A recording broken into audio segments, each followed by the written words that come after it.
Hello, good morning everyone. माझं नाव जागृती कुंभार.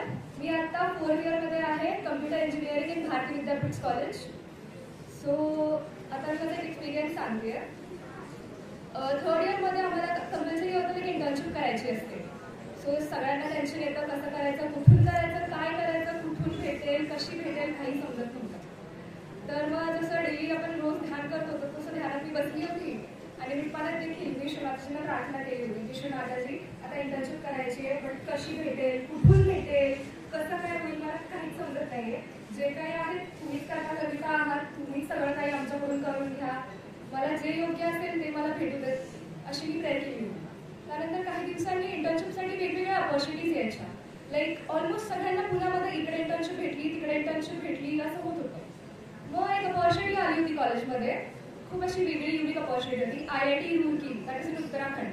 तिकडची opportunity होती, तिकडे इंटर्नशिप जाऊन करायची होती, लाईक रिअल टाईम डेटावरती. सो अचानक मला कळलं होतं की माझं त्यात सिलेक्शन झालं होतं. आय वॉज लाईक की वाव, ते माझ्यासाठी अनएक्सपेक्टेड होतं की कसं झालं.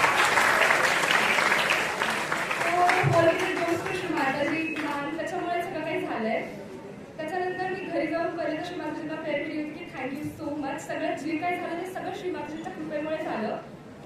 जे काय होतं, जे काय भेटतं ते श्रीमाताजींमुळे भेटतं. त्यानंतर नेक्स्ट गोष्ट अशी होती की एवढ्या लांब जाऊन मला इंटर्नशिप करायची उत्तराखंडला, मी कशी करेल, कसं करेल सगळं मॅनेज, खूप भीती वाटत होती. सो जेव्हा पण आपल्याला भीती वाटते ना, तर one thing I do is की आपला उजवा हात राईट हँड हृदयावरती ठेवायचा आणि 12 टाइम्स मनापासून मा जगदंबा हे असं म्हणायचं. हे जेव्हा आपण बोलतो तेव्हा जो कॉन्फिडन्स येतो, that is something very different. Like ते मी करते. आणि विजडम म्हणजे आपल्याला काय केलं पाहिजे, काय नाही केलं पाहिजे हे देखील आपल्याला ध्यानातून कळतं जेव्हा आपलं गणेश तत्व जागृत होतं त्यामुळे. सो एव्हरीथिंग लाईक सगळं क्रेडिट जातं ध्यानाला आणि श्रीमाताजीमुळे झालं जे काय झालं. Thank you so much Shrimataji.